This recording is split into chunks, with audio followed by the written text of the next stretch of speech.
오늘은 가상칠언 제6권 다 이루었다 부분입니다. 요한복음 19장 29절에서 30절 말씀이 되겠습니다.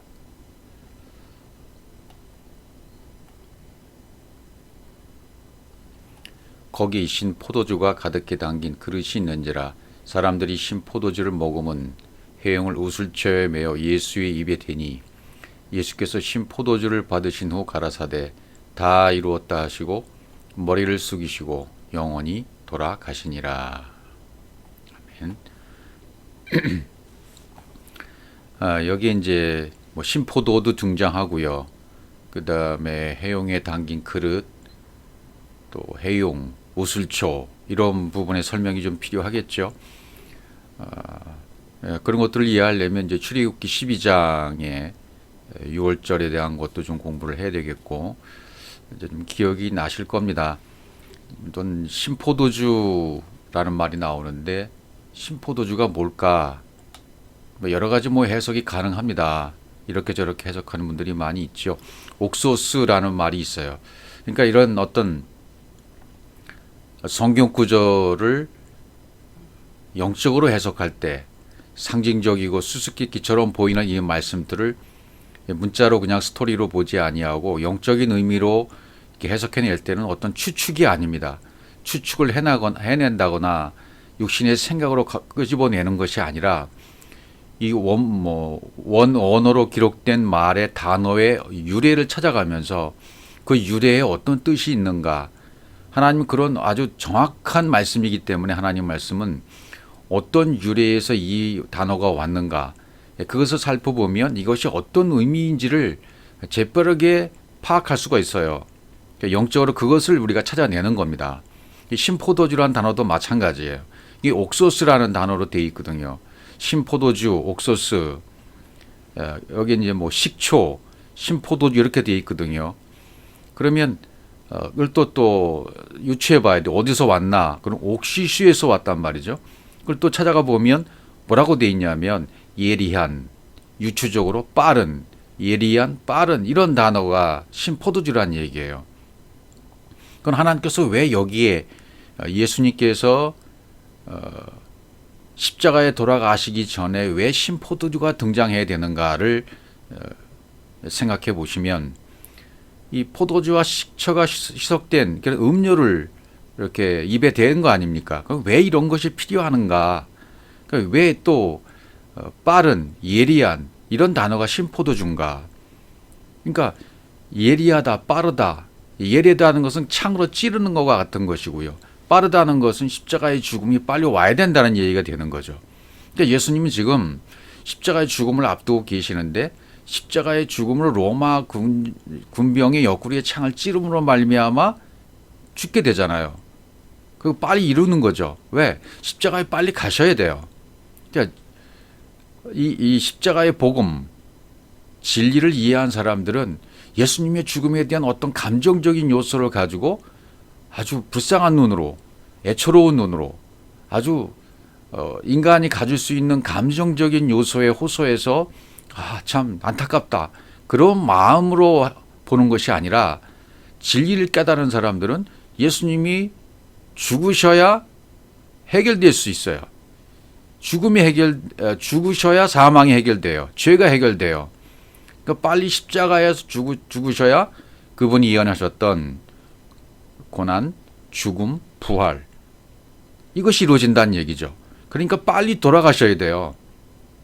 이렇게 얘기하면 사람들은 어떻게 저렇게 매정한 말을 하나 이렇게 말씀하실 분도 있을 줄 몰라요. 그게 바로 사람의 감정이라는 얘기입니다. 진리에 의하면 예수님 빨리 십자가에 돌아가셔야 돼요. 십자가에 죽으셔야 구원이 이루어져요. 십자가에 죽으셔야 나의 구원이 이루어지고 죄가 해결되는 거예요. 성경에서 말씀하신 모든 예언이 완벽하게 다 이뤘다 하고 이루시는 순간이 오는 겁니다. 그러기 위해서 신포도주가 등장해야 돼요. 왜? 신포도주는 빠르게 예리한 예수님의 죽음을 빨리 하는데 필요한 것이기 때문에 또 더 영적으로 깊이 들어가면 이 신포도주는 예수님의 죽음을 빨리 오게 하기 위해서는 이것이 드려져야 되죠. 그럼 나도 거기에 같이 나의 죽음이 이루어지려면 나의 구원이 이루어지려면 어떻게 돼야 돼요? 나도 역시 거기에 들어져야 됩니다. 그러니까 그동안 내가 내 법과 내 의로운 법과 내 것으로 살았던 것을 잘못 살았습니다. 나는 죄인이었습니다. 이런 진심 어린 고백을 드리는 것. 이게 바로 신포도주라는 거죠. 이것을 빨리 드려야 내가 구원에 이르러요. 이것을 빨리 드려야 내가 회개가 되고 구원에 이르른다 그 말이죠. 그러니까 영적으로 이렇게 어떤 사람의 추측으로 추측하는 것이 아니라 영적인 것은 분명해요. 하나님 말씀은 정확합니다. 1.1핵이라도 아주 거짓이 없는 정확한 말씀이기 때문에 이것은 어떤 사람의 생각으로 추출해내는 생각이 아니라는 말씀이죠. 제가 드린 이 말씀이 지금 추측으로 생각이 되시나요? 이 원문에 의한 말씀에 그 원어의 뜻이 어디서 왔는가를 추출해 보시면 이 신포도주가 왜 등장한지를 알 수 있다 그 말이죠. 이건 계속 이제 진행해 가시면 알 수 있습니다. 그러니까 이 신포도주는 식초가 희석된 음료지 않습니까? 로마 군병들이 마시는 음료수였다 그러죠. 유대인들은 이건 안 마셔요. 그런데 로마인들만 들고 다니면서 먹었다는 그런 유래가 있는 것을 볼 수 있어요. 그러니까 법 없는 자, 이방인들, 로마 병정들이 먹었다는 얘기예요. 그러니까 법 없는 자라는 말은 무슨 뜻이냐면 내 법이 없어졌다는 거죠. 나의 법이, 나의 의로움이 없어져서 이방인이 되었다. 그러니까 누가 죽여요? 예수님? 이방인이 죽여야 되잖아요. 그러니까 내 법이 살아있으면 예수님을 죽일 권세가 없어요. 그래서 법 없는 이방인들에게 넘겨주시는 거죠. 신포도주는 그동안 내가 법으로 살았다는 고백입니다. 내 기준, 내 법, 내 의로 살았습니다. 나는 잘못 살았습니다. 라는 이 고백을 드리는 것이 신포도주를 드리는 거예요. 그래서 그것을 먹는 사람은 죽어요. 회개가 이루어져요. 그래야 다 이루었다가 이루어지는 겁니다. 우리에게도. 그래서 주님이 신포도주를 받으시고 빨리 죽도록 해드리시는 거예요. 로마 병정들이 바로 예수님이 옆구리를 찌르는 창고 같은 거가 똑같은 것입니다. 로마 병정들이 옆구리를 창으로 찌르잖아요. 그럼 옆구리에서 피와 물이 흘러나와요. 이거 완성이 되는 거죠. 그러니까 주님이 율법의 마침 완성이 되도록 찌르는 좋은 창이었죠. 그러니까 내 안에서도 나의 율법이 마침이 되어야 되잖아요. 그럼 나도 신포도주를 마시는 것과 똑같은 것이 되는 거죠. 신포도를 갖다 주는 것은 뭐냐면 로마 병정들이 회개와 고백을 갖다 준 거나 똑같아요. 로마 병정들이 그렇게 해서 구원받거든요. 그러니까 로마 군병들도 처음에는 무엇인지 알지 못해요. 저들이 무엇을 하는지 알지 못하나이다. 제1원에서 그랬죠. 그러나 이것을 깨닫고 육이 죽게 되어지면 로마 군병들도 구원받게 되는 겁니다. 육이 죽고 영이 살아난다 그 말이죠. 그러니까 내 안에서 십자가에 달렸던 그 육체의 예수가 비로소 그들도 죽게 되는 것이죠. 자, 이걸 조금 더 앞으로 나아가 보도록 하겠습니다. 이건 봤고요. 신명기 32장 32절. 자, 이렇게 보죠. 그들의 포도나무는 소돔의 포도나무요 고모라의 밭이 소산이라. 그들의 포도는 쓸개 포도니 그 송이는 쓰며 그들의 포도주는 뱀의 독이요 독사의 악독이라. 이렇게 기록되었죠. 자, 그러니까 우리 육을 죽이는 독, 이게 쓸개라는 거죠. 그들의 포도는 쓸개 포도니 송이는 쓰며. 이런 모든 표현들을 한마디로 말하면 육을 죽이는 독, 그것은 영의 말씀이 와야 가능해요. 영의 말씀이 와야 가능한데 영의 말씀이 어떻게 오냐면 독으로 와요. 강도로 와요. 뱀으로 와요. 그래야 나를 죽일 수가 있으시기 때문에. 여기서 보면 뱀의 독, 독사의 악독이라 이렇게 표현하잖아요. 포도주가. 쓸개. 이제 쓸개탄 포도주가 또 이제 마시게 되시잖아요. 그런 장면도 우리가 살펴보게 될 것입니다. 또 다른 표현을 보면 시편 69편 21절 저희가 쓸개를 나의 식물로 주며. 쓸개를 왜 식물로 줍니까? 이것을 먹어야 죽으니까. 가랄 때 초로 마시었사오니. 초로 마셨다. 신포도 좀 마셨다는 얘기가 되는 거죠. 이게 영의 말씀이 이 독을 마셔야 독으로 오시는 주님의 말씀, 강도로 오시는 주님의 도적질, 거기에 나의 모든 율법과 내 의로운 법이 다 죽어야 돼요. 빼앗겨야 돼요. 강도에게 빼앗겨야 돼요. 강도이신 예수님에게. 또 뱀으로 오시는 뱀에게 쏘여야 돼요. 그래야만 우리의 악이 빠져나가는 것이고 육을 죽이게 되는 것이고 영으로 살아나게 되는 겁니다. 저희 앞에 밥상이 올무가 되게 하시며 저희 평안이 덫이 되게 하소서. 시편 69편 22절 이런 말씀이 있어요. 왜 덫이 되려고 해달라고 기도할까요? 올무가 되게 하려고 할까요? 밥상이 뭐예요? 육의 음식. 저희 앞에 밥상이 그러니까 육의 음식인 율법과 육의 음식인 이 사람의 생각 있잖아요. 더러운 생각, 다이모니온. 이것이 전부 박살이 내게 되달라는 기도예요. 내 안에 있는 모든 육의 요소가 다 박살나게 해주세요. 내가 신포도를 드리는 고백과 같은 거죠. 이런 고백을 드리게 될 때 무엇이 무너지는 겁니까? 내 자신의 육이 무너지는 거죠. 내가 쌓아놨던 성이, 바벨론 성이, 예루살렘 성이 무너지는 것입니다. 23절 또 보시면 저희 눈이 어두워 보지 못하게 하시며 그 허리가 항상 떨리게 하소서. 이게 뭐예요? 육신의 눈은 어두워져야 돼요. 그래야 하나님을 제대로 볼 수 있어요. 육신의 눈이 어두워져서 영의 눈이 떠져야 호라오. 그분을 바르게 볼 수 있지 않습니까? 예, 그러니까 나라고 하는 육체로는 살지 못하게 해 주십시오. 허리가 항상 떨리게 하소서. 내 중심에 뼈 있는 허리, 그러니까 내가 가지고 있는 내 중심이 무너져야 된다 그 말이죠. 그래야 영으로 살아난다 그 말이죠. 신포도주를 주니면 주님이 그것을 마시고 다 이뤘다 하시고 영원히 떠나가시는 거예요. 그것이 뭐예요? 곧 나라고 하는 로마 병정을, 내 안에 있는 로마 병정을 박살내게 하는 겁니다. 그래서 그분과 함께 죽고 같이 살아나는 것을 말하는 거죠. 육으로 같이 망하고 영으로 살아나는 것. 이것이 성경 전체의 메시지입니다. 우리 각자가 그런 육으로 죽고 영으로 살아나는 존재, 영의 존재, 이런 실제가 되어지지 않으면 안 돼요. 이거 안 되면 아무 소용이 없는 거죠. 그러니까 말씀을 통해서 내가 존재가 되어지지 않는 것에 목적이 있지 않아요. 그러니까 어떤 것에 목적이 있습니까? 성경은 존재가 되어지는 것, 내가 아들이 되어지는 것, 내가 신이 되어지는 것, 지존자의 아들이 되어지는 것, 내가 영이 되어지는 것, 내가 그리스도로 되어지는 것, 여기에 목적이 있는 것입니다. 다른 데 목적이 있지 않아요. 어떤 내가 성경을 해석하기 위한 자료를 모으는 것, 정보를 모으는 것, 여기는 아무런 의미가 없습니다.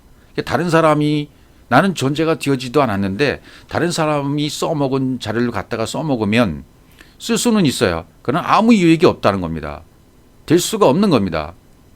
괜찮아요. 쓸 수 있어요. 그러나 그런 과정을 다 거쳐서 내가 존재가 되어지면, 영이 되어지면, 그리스도라는 존재가 되어지면 그리스도로 살아가게 되어지거든요. 이것은 엄청난 의미가 있는 거예요. 그러니까 이론에서 실제가 되어야 된다. 이론이 아니라 실제가 되어져서 내 심령의 변화. 그러니까 여러분도 아마 율법의 귀에서도 많이 들으셨을 거예요. 말씀을 전해놓고 나서 삶이 변화해야 된다. 내 삶이 안 따라주면 안 된다. 그런 말씀을 당연히 하잖아요. 그러나 그것은 내가 존재가 되어지면 모든 것이 해결되는 거예요. 존재가 되지 않은 상태에서는 항상 그 말 할 수 있어요. 이론으로 할 수 있어요. 삶이 따라와야 된다. 그 누가 모르나요? 삶이 따라오는 거 누가 모릅니까? 그러나 내가 존재가 되어지면, 영이 되어지면, 그리스도로 되어져서 그리스도로 살아가게 되어지면 이건 당연히 되는 거예요. 그냥. 그런 말 할 필요가 없는 겁니다. 적용이란 말 할 필요가 없는 거예요. 왜? 그리스도의 의식이 완전히 변화됐기 때문에. 예. 산 제물로 내가 드려진 바 되어졌고 실제로 갈라디아 2장 27절처럼 내가 십자가에 죽었어요. 그리스도와 함께 십자가에 못 박혀 죽었나니 이제는 내가 육체 가운데 사는 것이 아니요 내가 영이 되어져서 그리스도로 살아간다는 얘기가 되는 거예요. 예, 그리스도의 의식으로 변화된 의식으로 살아간다 그 말이죠. 그리스도의 초월적 의식으로 살아간다는 말이죠. 그래서 육신의 생각은 사망이라 그랬지 않습니까? 이 생각을 죽여야 되는데 내가 십자가에 죽는 것은 뭐가 죽는 것이라고요? 내 육신의 의식, 내 육신의 생각, 이것이 십자가에 죽는 겁니다.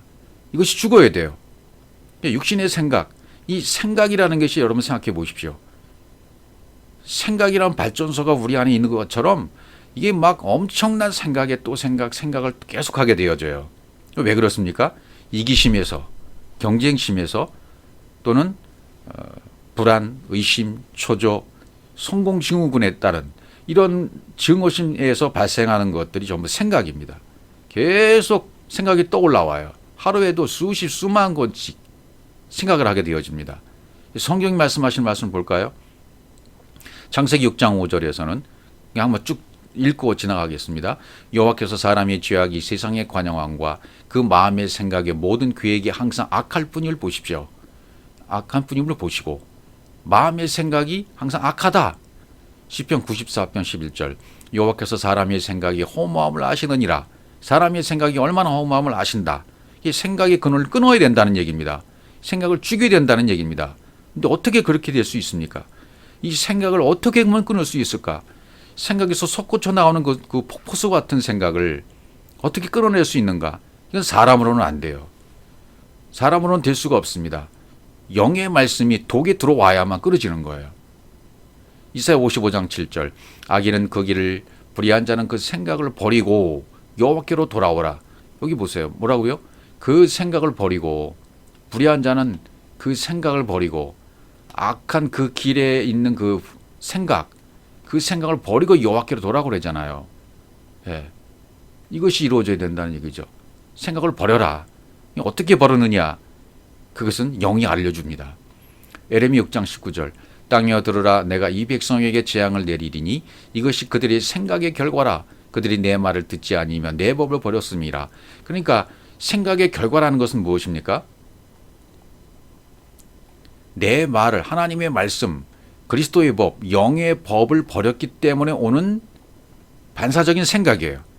영의 생각을 하게 되어지면 올라오지 않는 생각인데 영의 생각을 버렸기 때문에 영의 기준의 생각을 듣지 아니하고 영의 말씀을 듣지 않고 버렸기 때문에 육신의 생각이 올라온 것이고 육신의 생각이 폭포수처럼 계속 올라오는 거예요. 여러분이 하루의 삶을 살 때에도 육의 기준이 앞서가면 영의 생각이 멈춰지고 육의 생각이 앞서가면 생각이 나올 수밖에 없어요. 폭포수같이 계속 생각이 꼬리를 물고 나오는 거예요. 폭포수처럼. 일어나지 않는 일에 대해서도 이 생각하고 저 생각하고 어떻게 하지? 이거 왜 그래요? 영의 말씀의 기준이 안 되었기 때문에 그런 겁니다. 실제가 안 되었기 때문에 그런 겁니다. 이론만 갖고 있기 때문에 그런 거예요. 그러니까 이 땅에서 일어나는 모든 재앙이 있죠. 전쟁과 재앙과 기근과 지진과 이 모든 것들이 있죠. 이것이 생각의 결과예요. 사람들이 생각하는 결과예요.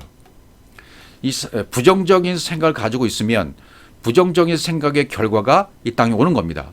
대기의 오염, 지구의 오염, 이것도 인간들의 부정적인 생각의 결과예요. 그러니까 나는 책임이 없다 그렇게 말씀하실지 몰라도 각 개인의 부정적인 생각이 올라온 거예요. 그 생각들이 모아진 겁니다. 지구의 오염, 공기의 오염, 대기의 오염 이런 모든 쓰레기 대량 같은 것들도 나는 아니야. 그것이 아니라 내 안에 있는 생각의 결과입니다.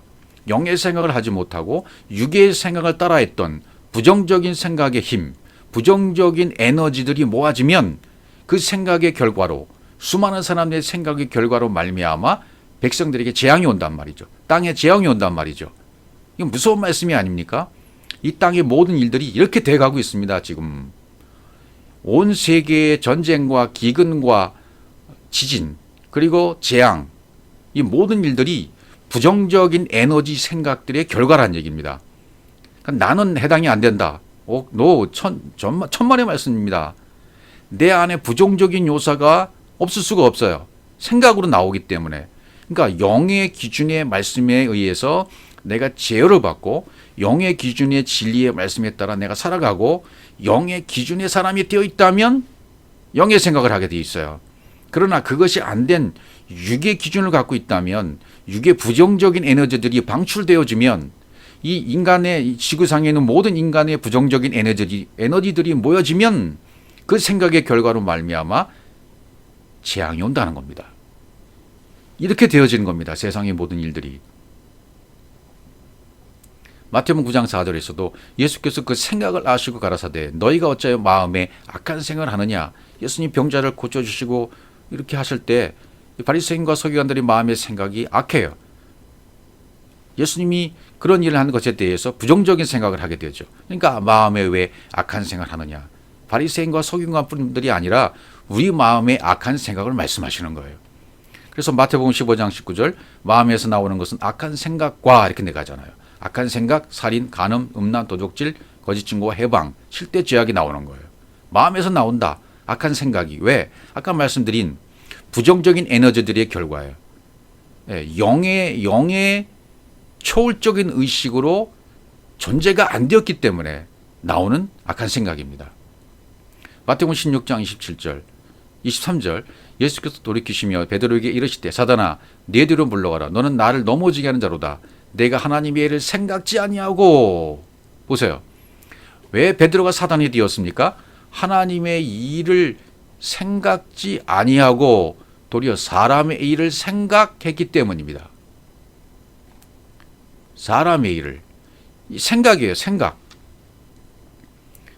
내가 사단이 되는 것도 사단이 뭐예요? 하나님의 일을 생각하지 아니하고 사람 일을 생각함으로 하나님을 대적하는 거죠. 하나님을 대적하는 상태에 있으면 사단이 되는 겁니다. 마귀가 되는 겁니다.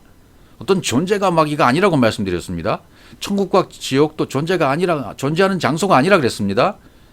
사단, 마귀도 귀신도 마찬가지예요. 하나님의 일을 생각하지 아니하고 사람의 일을 생각하고 있는 상태, 그 상태가 바로 마귀, 사탄, 귀신인 거예요. 그러니까 생각에서 나오는 겁니다. 모든 것들이. 그러니까 이 내 심령의 변화, 내 마음의 변화, 생각의 변화, 의식의 변화가 와서 그리스도의 초월적인 의식으로 변화돼요. 그리스도의 초월적인 의식과 초월적인 생각, 영의 생각으로 살아가야 바르게 살아가고 있는 겁니다. 성경이 말하는 대로. 이것이 안 되면 재앙이 오는 거예요. 그 에너지, 부정적인 생각들이 모여져서. 로마서 8장 5절이 결론적으로 말씀드립니다. 육신을 쫓는 자는 육신의 일을, 영을 쫓는 자는 영의 일을 생각한다고 분명히 바울이 말했지 않습니까? 그러니까 반드시 영의 일을 쫓는 그리스도의 의식으로 내가 변화받아야 돼요. 그리스도의 초월적인 의식이 내 안에 존재로 되어 있어야 돼요. 그래야 육의 생각이 올라오다가도 끊어버려요. 바로 끊어버릴 수 있습니다. 왜? 여기에 피가 흘렸기 때문에. 이제 조금 이따 등장하는 피가 적셔지기 때문입니다. 로마서 8장 6절 육신의 생각은 사망이요 영의 생각은 생명과 평안이라. 이렇게 되는 거죠. 그리스도의 초월적인 의식이 내 안에 완벽하게 자리 잡고 존재로 되어 있을 때 생명과 평안입니다. 그 반대는 사망인 것입니다. 로마서 12장 3절 내게 주신 은혜로 말미암아 너희 중 각 사람이 말하노니 마땅히 생각할 그 이상의 생각을 품지 말고 오직 하나님께서 각 사람에게 나눠주신 믿음의 분량대로 지혜롭게 생각하라. 이게 무슨 말씀인지 확 들어와야 돼. 이제 믿음의 분량대로, 그리스도의 분량대로, 그리스도가 들어와서 그리스도로 살아가는 그 분량대로, 그 의식이 변화받은 만큼 지혜로운 생각이 나오게 돼 있는 겁니다. 마땅히 생각할 그 이상의 생각을 품지 말고 이것이 되려면 그리스도의 의식으로 빨리 내가 존재가 되어야 된다. 의식으로 변화받아야 된다. 그래서 고린도전서 10장 12절 그런즉 선줄로 생각하는 자는 넘어질까 조심하라. 내가 섰다라고 생각하는 것 자체 이것을 조심하라. 이런 생각을 조심하라. 생각. 그러니까 그리스도의 초월적인 의식으로 되어 있으면 이건 다른 문제입니다. 이렇게 될 수가 없어요. 자, 그래서 마태복음 27장 34절에 쓸개가 나옵니다. 이제 쓸개 탄 포도주를 예수께 주어 마시게 하려 했더니 예수께서 맛보시고 마시고자 아니하시더라. 이게 무슨 의미가요? 여기 쓸개가 나오죠. 반드시 쓸개, 독을 마셔야 된다 그랬습니다. 근데 여기서 마시지 않았다 그랬어요. 왜 그랬을까? 그 이유가 있습니다. 여기 쓸개 탄 포도주를 예수께 드리죠. 쓸개 탄 포도주니까 독이니까 빨리 먹고 이거 죽어야 되잖아요. 근데 왜 이거 안 마셨다고 했을까? 쓸개, 콜레, 이건 진통제예요. 진통제, 초록이라고 돼 있어요. 첫 번째 드린 것은 안 받으시는 거예요. 이것도 물론 회개에 해당되는 거지만 주님이 원하시는 회개가 아니라 잘못된 회개이기 때문에 안 받으시는 거예요. 이것을 받으면 빨리 죽을 수가 있나요? 빨리 죽을 수가 없어요. 왜? 여기는 이 쓸개라는 쓸개탄 포도주죠. 쓸개탄 포도주. 이것은 영양제 같은 거예요. 고통을 감하는 거죠. 이거는요. 그러니까 쓴 약, 진통제, 쓴 약이고 진통제고 영양제에 해당되는 거예요. 그러니까 오히려 더 예수님을 더 오래 생명을 연장시키고 버티게 해주는 거예요. 이건요. 그러니까 이건 잘못 드린 것이기 때문에 안 받으시는 거예요. 당연하게. 육체가 연장되는 것은 육체에 이로움을 줄 수 있잖아요. 그렇죠? 그러니까 육적인 잘못을 회개하는 것이고 육에 속한 회개이기 때문에 안 받으시는 거예요. 쓸개를 타서 섞어서 드린 의미가 영적인 회개가 아닌 육적인 회개이기 때문에 안 받으신다, 그런 얘기가 되는 겁니다. 또 다른 성경에도 보시면 마가복음 15장 23절 모략을 탄 포도주를 주었으나 예수께서 받지 아니하시니라. 모략을 탔다 그랬죠. 모략. 이게 먹으면 어떻게 해요? 이게 모략을 탄 포도주를 먹으면 어떻게 돼요? 마취가 되잖아요. 그렇죠? 모략을 탄 포도주를 먹으면 이건 마취제입니다. 마취가 돼버리고 말아요. 진통되잖아요. 그러니까 육적인 회개에 해당된다는 것이, 이것이. 신포도주는 참 진리, 참 회개이기 때문에 이것은 받으시는 거예요.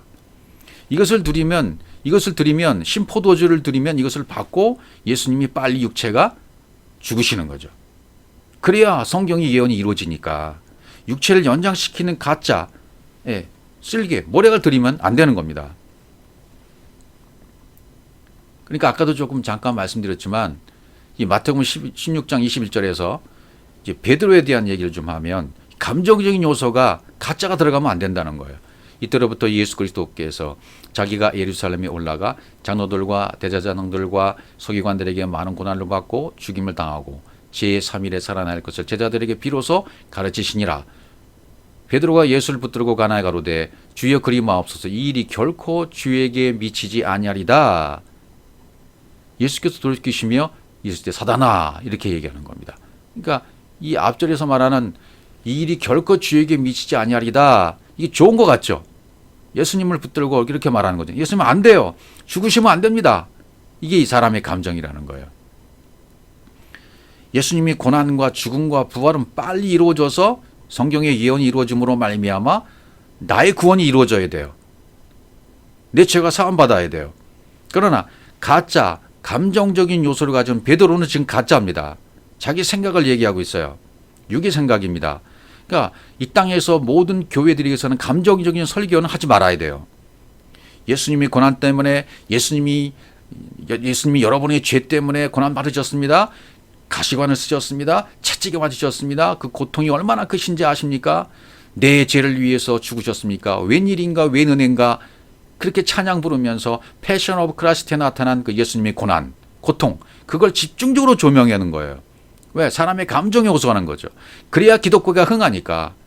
성경은 기독교를 말함이 아닙니다. 기독교는 종교입니다. 성경은 종교를 말하는 것이 아닙니다. 그러니까 복음은 진짜를 빨리 예수님을 빨리 죽으시게 하는 게 진짜예요. 그러나 가짜는 예수님을 고통받으시면 어떡하나? 예수님 고난받으시면 안 돼요. 예수님 그렇게 고통받으시면 어떡하죠? 내가 대신 고통받았으면 좋겠어요. 예수님이 고통 대신 내가 받을게요. 그리고 지금도 큰 나무 십자가를 지고 주일마다 고행하는 사람도 있지 않습니까? 그건 왜 그래요? 잘못 복음을 받았기 때문에, 가짜 복음을 받았기 때문에 그런 거예요. 감정적인 요소로 생각하기 때문에, 감정적인 베드로 같은 가짜 쓸개 모략을 드리면 더 연장되는 겁니다. 그런 감정적인 설교는 바로 가짜 모략과 같다, 그런 말씀이죠. 그러니까 이것을 드리면 주님이 안 받으시는 거예요. 그러니까 진리가 아니라는 것을 알아차렸다면, 내가 그동안 잘못 살았구나. 내가 가짜만 알고 있었구나. 내가 율법 안에 살았네. 진리를 진짜 모르고 살았습니다. 라고 고백할 수 있어요. 그러면 신포도주를 드린 것이 되는 거예요. 진정한 회개 이런 것입니다.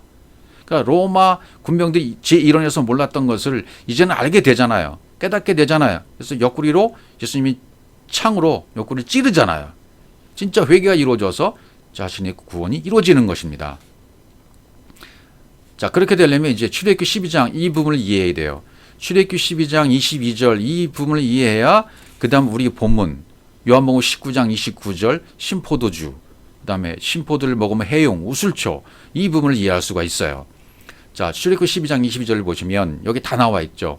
너는 우슬초 묶음을 취하여 그리스에 담은 피에 적시어서 그 피를 문 인방과 좌우 설주에 뿌리고 아침까지 한 사람도 자기 집 밖에 나가지 말라, 이렇게 되어 있습니다. 자, 우슬초를 먼저 살펴봐야 되겠습니다. 우슬초가 뭔가? 우슬초라는 단어는 에저부라고 되어 있어요. 에저부, 넘어가다, 이런 단어로 쓰였습니다. 자, 이것을 살펴보니까 우슬초는 박하과에 속하는 키가 작은 한 30cm 정도 된다고 그래요. 보잘것없는 식물이에요. 그건 담벼락 사이에 자라는 작은 초목이라고 합니다. 잎사귀에 털이 많다고 그래요. 그래서 이 피가 쉽게 이렇게 묻혀질 수 있는 그런 것이라고 하고, 또 줄기가 힘이 있어서 우슬초를 이렇게 맬 수 있도록 줄기에 힘이 있다고 그러죠. 열왕기상에 보시면 열왕기상 4장 33절 저가 또 초목을 논하되 레바논 백방명으로부터 담에 나는 우슬초까지 하고, 여기 보시면 벽이죠. 벽. 담벼락에 나는 우슬초 이렇게 돼 있어요. 그러니까 담벼락 사이에 나는 우슬초다 그런 말이죠. 왜 담벼락에서 날까? 그리고 또 잎사귀에 털이 많은 우슬초일까? 이런 것을 생각해 보시면, 여기서 유추해내면 이 단어를 생각해 보면 영적인 뜻을 찾아낼 수가 있는 거예요.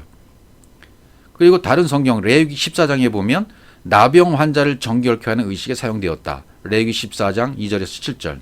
또 민수기 19장 2절에서 6절까지 보시면 붉은 암송아지를 희생 제물로 드릴 때 사용되었다.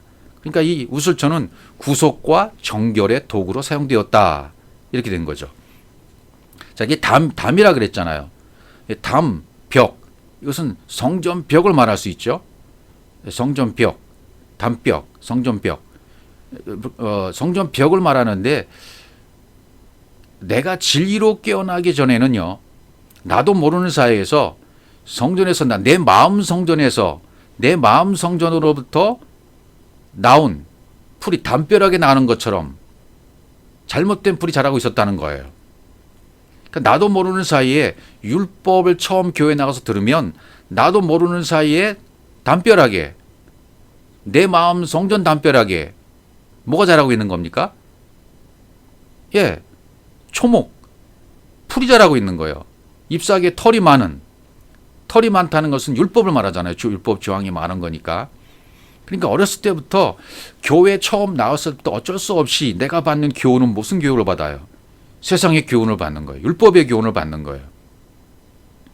그러니까 담벼락부터 잘못 이렇게 자라나는 초목, 풀이 자라고 있는 거나 똑같죠. 그런데 내가 어렸을 때, 여러분과 저도 어렸을 때부터 얼마나 많은 세상으로부터 율법으로부터 교육을 받았습니까? 그러니까 지금도 어린아이들 보면 유치원, 어린이집 가고 유치원에 가고 유아원부터 시작해서 어린이집, 유치원, 초등학교, 중학교, 고등학교, 대학교, 대학원 이렇게 하면 약 23, 4, 5년, 대학원까지 하면 약 23년에서 25년 정도를 세상 교육을 받게 되어져요. 물론 이런 교육을 받아야 됩니다. 그런 교육을 받는 건 좋은 것입니다. 그런데 이것이 전부 육신의 관점으로 받기 때문에 성공지향적이고 육의 에너지 가득 찬 교육이에요. 그걸 맞는 줄 알고, 그것이 맞는 줄 알고 내 마음 성전에서 잘못 자란 나무가 자라고 있는 거죠. 근데 이것은요, 한번 베어내야만 하는 나무인 거죠. 그래서 이 성경적으로 이 우슬초라고 하는 것은 이렇게 내 마음 안에 자라난 율법의 나무를 말하는 겁니다. 육신의 생각, 육체를 말하는 거죠. 이게 우슬초라는 얘기예요. 그러니까 이 털이 많다 그랬잖아요. 이 율법의 요소, 육신의 생각이 엄청 많은 것이 우슬초인 거예요. 율법의 나무인 거예요. 베어내야 되는 거죠. 그러니까 이 우슬초로. 이 우슬초와, 성경은 이 우슬초와 예수 그리스도를 일치시켜서 진리를 말하고 있는 거죠. 털이 많은 우슬초, 육신의 생각에서 벗어나서 영의 생각으로 회개하게 해서 율법의 진리를 하나로 모으면 이게 우슬초 묶음이라고 하는 거죠. 앞절에서 우리가 말한 우슬초 묶음이 되는 거예요. 여기 묶음이라고 나오죠. 우슬초 묶음. 율법을 진리 하나로 묶어내면, 율법이 진리 하나로 모아지면 이 우슬초 묶음이 된다는 얘기죠. 그러니까 율법을 다 모아서 우리가 빨리 어떻게 돼야 돼요? 진리 하나로, 사랑 하나로 만들어서 완성을 시켜야 됩니다. 거기에 뭐가 있어요? 생명의 피, 진리의 피를 묻힐 수가 있는 거죠. 우슬초를 피에 적셔서 이런 마음이 단어가 나오잖아요. 묶음 이라는 단어는 띠, 다발 이렇게 얘기할 수 있는 거죠. 그리스도 담은 피, 그다음에 그리스도 담은 피가 나오죠. 그리스도 담은 피 이게 뭘까? 그릇 자체가 여기 지금 그 피를 문 임방과 좌우 설주에 뿌리고 이렇게 돼 있죠. 그렇죠? 문 임방과 좌우 설주. 문 임방과 좌우 설주는 이 사각형. 문 위쪽에 둘, 아래쪽에 둘 이렇게 돼 있잖아요. 사각형으로 돼 있어요. 그건 천국을 상징하는 거예요. 사방, 동서남북, 천국을 말하는 거죠. 예, 그렇죠. 그러니까 이 그릇은 율법, 육체, 육체의 예수, 이 세상. 이 세상에 보이는 우주 만물의 모든 것이 전부 그릇인 거예요. 제가 어제 54년 만에 개방한 북악산을 이제 탐방하고 돌아왔는데요. 우주 만물에 하나님께서 전부 비밀을 숨겨 놓으셨어요. 영적인 비밀을 숨겨 놓으셨어요.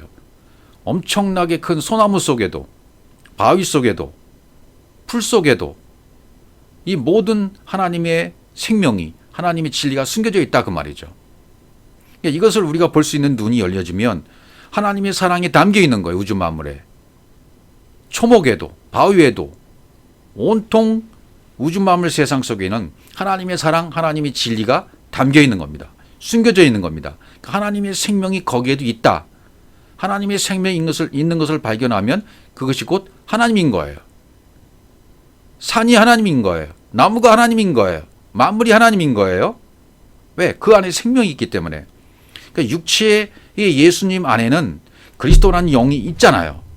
그러니까 육체 안에 있는 피는 생명, 영, 진리, 그리스도를 말하는 거죠.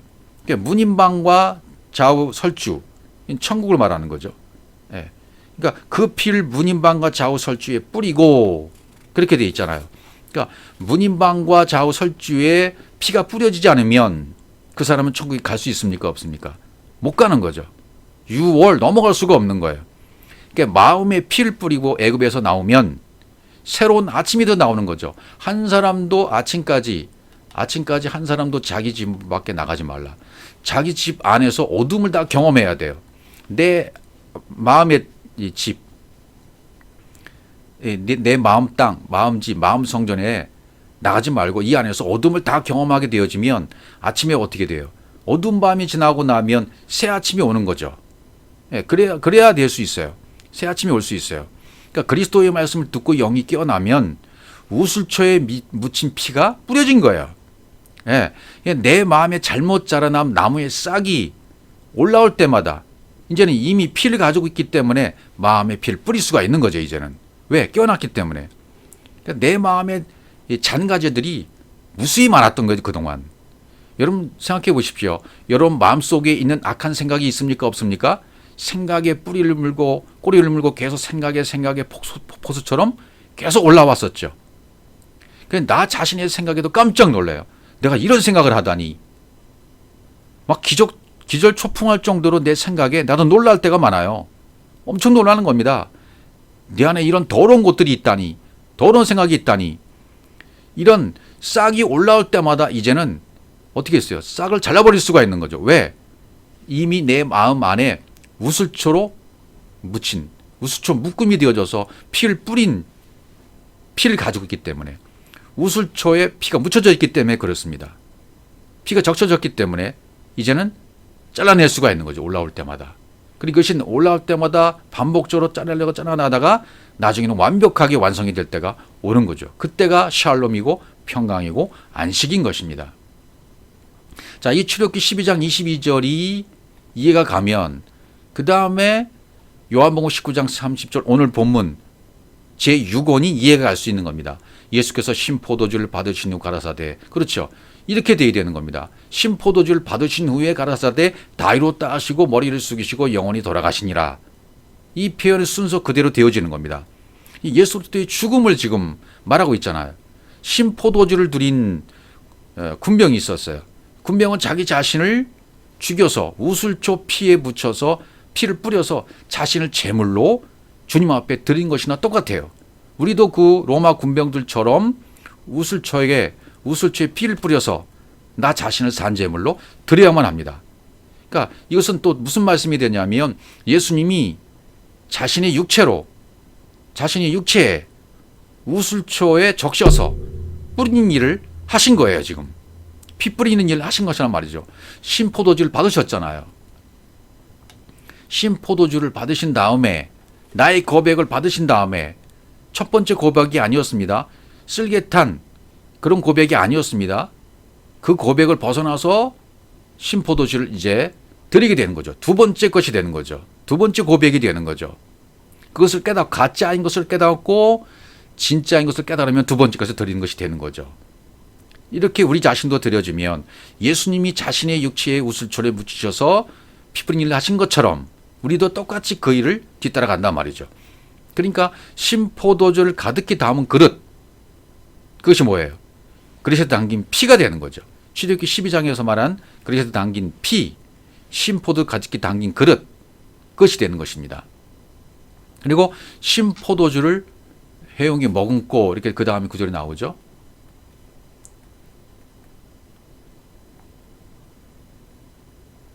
그 전에 신포도 해용에 머금고 요한복음 19장 29절 앞절로 가야 되겠는데요. 어디 있나요?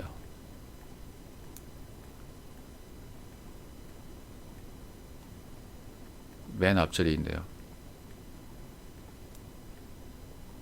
자, 19장 29절에 보면 신포도주가 가득히 담긴 그릇이 있는지라 사람들이 신포도주를 머금은 해용을 우슬초에 메어 예수의 입에 대니 이렇게 되어 있잖아요. 29절은. 그죠? 그러니까 이 신포도주를 머금은 해용 이게 뭐예요? 우슬초 즉 예수 그리스도를 나타내는 거죠. 그럼 또 해용이 뭔 줄 알아야 되겠죠. 해용은 우리가 아직 살펴보지는 못했죠. 다음 구절을 보면 되겠네요. 마가복음에 있는 구절. 여기 있네요. 거기 신포도 가득히 담긴 그릇이 있는지라 사람들이 신포도주를 머금은 해용을 우슬초에 메어 예수의 입을 대니 이렇게 되어 있어요. 자, 여기에 나오는 이제 신포도주 가득히 담긴 그릇 이게 뭐죠? 출애굽기 12장에 썼던 그릇에 담긴 피가 되는 거죠. 예. 그 다음에 해용이 나오죠. 신포도주를 머금은 해용. 그러니까 우슬초나 해용이나 예수 그리스도를 일치시키는 것으로 여기 묘사가 된 거죠. 그러니까 해용은 뭐예요? 해면, 스폰고스라고 되어 있는데요. 바다 밑에 서식하는 그 해양 동물의 일종이라고 그러는데 마치 천연 스펀지와 같은 구멍이 둥둥둥 뚫려 있어서 물을 머금고 있다고 하죠. 그러니까 물을 머금고 있다. 이건 뭐죠? 율법, 육체의 예수는 뭘 머금고 있어요? 그리스도를 머금고 있잖아요. 영을 머금고 있잖아요. 율법은 진리를 머금고 있는 거예요. 예수는 그리스도를 머금고 있는 거예요. 그러니까 해용 자체가 예수 그리스도를 모형을 하고 있는 거예요. 우슬초도 마찬가지, 해용도 마찬가지. 전부 예수 그리스도를 모형을 하고 있는 겁니다. 예. 그러니까 십자가에 달린 예수 그리스도를 해면으로 우슬초로 보여주고 있는 것이죠. 그러니까 우슬초와 해면이 같은 것이다라는 것을 가르쳐주고 있는 거죠. 신포도주를 머금은 해용을 우슬초에 메어서 예수의 입에 댔다 그렇게 되어 있죠. 이렇게 돼야 돼요. 입에 댔다. 메어. 우슬초에 메어. 그러니까 아까 우슬초는 줄기가 단단하다고 그랬죠. 그러니까 맬 수 있는 거예요. 맸다. 그것은 페리티뎀이라는 단어를 썼어요. 메인. 울타리를 치다. 완전히 울타리를 치다.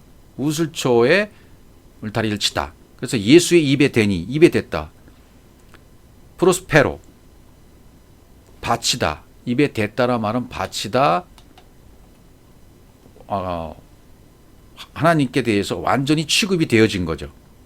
데려간 거죠. 그러니까 바로 이 예수라는 분이 우슬초와 해용으로 표현된 예수 그리스도라는 분이 해면과 같고 우슬초와 같은 분이라는 것을 지금 가르쳐 주시는 거예요. 근데 우리도 역시 해면이었고 우슬초와 같은 육체를 가진 영이다. 그걸 지금 가르쳐 주는 거예요. 그다음에 마가복음 15장에도 똑같은 표현이 나오죠. 15장 36절 한 사람이 달려가서 해용의 신포도주를 머금게 하여 갈대에 꿰어 마시고, 갈대는 율법을 상징하잖아요. 가로되 가만두어라 엘리야가 와서 저를 내려주나 보자 하더라, 이렇게 돼 있어요. 해용에 묻힌 신포도주, 이것을 나의 회개에 내 안에 있던 율법, 이것도 같은 거죠. 그러니까 나도 빨리 이것을 예수의 입에, 예수처럼 입에 댄 것처럼 빨리 나도 이것을 입에 대서 나도 마셔야 돼요. 예. 그래야 해결되는 거죠. 꿰었다, 메었다. 아까는 메었다, 예수는 메었다. 갈대에 여긴 메었다. 여긴 꿰었다 그랬죠. 꿰었다. 갈대에 꿰었다. 그냥 일치시키는 거죠. 꿰은 것은 일치시키는 거예요. 내 마음도 율법과 똑같다. 율법과 똑같은 내 마음을 예수 그리스도와 똑같이 일치시켜서 마셔버리는 거죠. 이제 피를, 해용의 신포도주를 머금게 해서 이것을 마셔버리는 거죠. 예. 내가 세상 임금이라는 고백을 드리는 것과 똑같은 것이고, 내가 그동안 잘못 살았습니다라는 고백을 드리는 회개와도 같은 거예요. 그러니까 주님이 받는 유일한 고백을 이걸 받으시는 거예요. 쓸개탄 포도주는 안 받으셨잖아요. 첫 번째 것은. 왜? 가짜이기 때문에. 둘째 것은 받으시는 거예요. 꿰어 있으면, 우슬초 묶음은 받으시는, 거기에 피가 묻혀져 있기 때문에. 근데 이게 가만두어라. 그래서 가만두어라는 단어는 아피엠이라고 돼 있어요. 면제하다, 포기하다, 용서하다. 가만두어라. 이게 무슨 뜻일까요? 이 앞에 이제 제물로 드리는, 꿰어서 마시는 행동을 했기 때문에 이제는 어떻게 돼요? 면제가 된다, 자유롭게 된다, 해방이 된다, 그런 뜻이죠.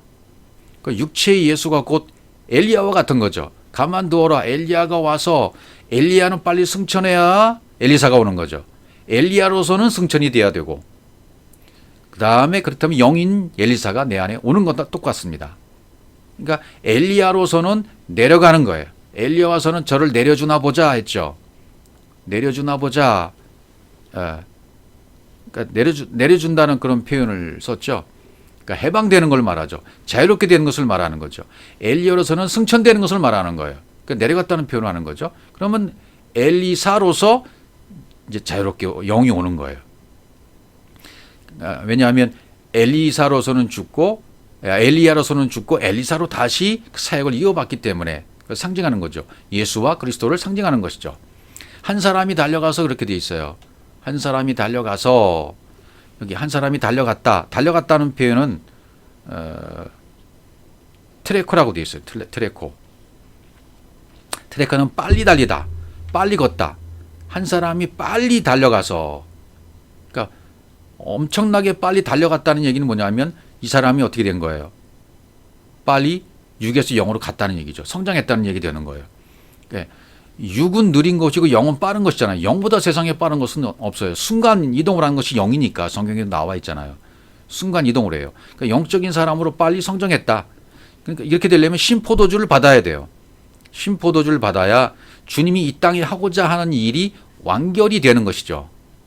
그러니까 내 자신이 온전한 말씀의 존재가 되어야만 나는 육으로 패해지고 영으로 사라질 때 일어나가 되는 것이고 완성이 되는 겁니다.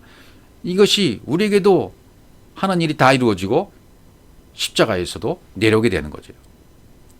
우리에게도 이렇게 일이 완성되고 완성이 된다. 십자가에서 이제 내려오게 된다. 십자가에 달려있던 내가 죽어지고 내려오게 된다. 해방이 된다. 그런 말씀이 되는 거죠.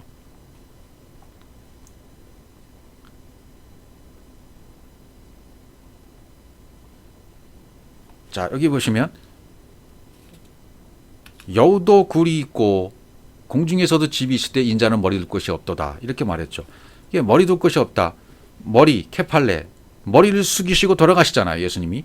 머리를 숙이시고 돌아가시는데 다 이뤘다 하시고, 머리를 숙여줬다는 얘기 뭐예요? 율법의 껍데기, 표면이 숙여진 거죠.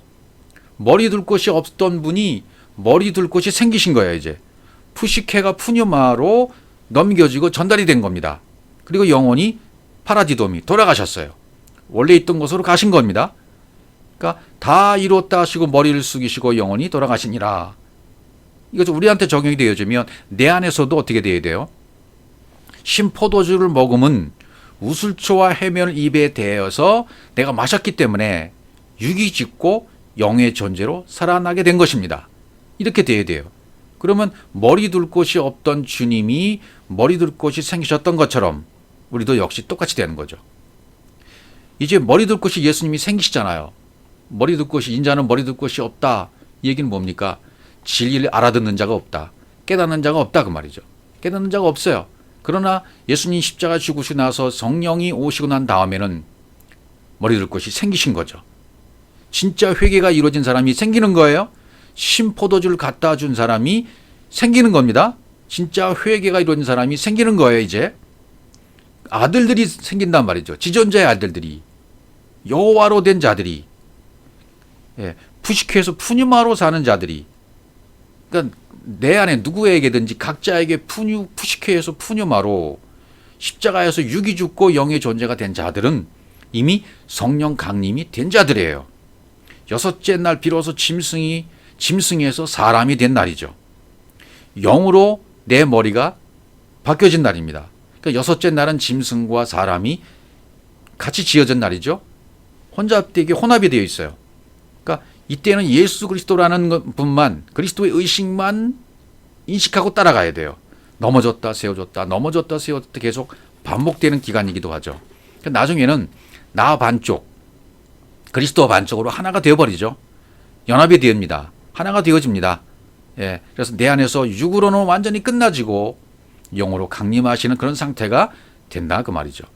다른 표현으로는 내 안에 잠자고 있던 영이 깨어나서 그리스도의 초월적 의식으로 바뀐다. 나의 육적 기준과 판단과 내 흐름이 다 죽는다. 내 가치관, 내 관점이 다 없어지고 오직 하나님의 의식으로만 채워지고 사랑의 관점으로만 살아가게 되어진다. 그래서 테텔레스타이, 다 이루었다 라는 말을 하고 돌아가시게 되는 거죠.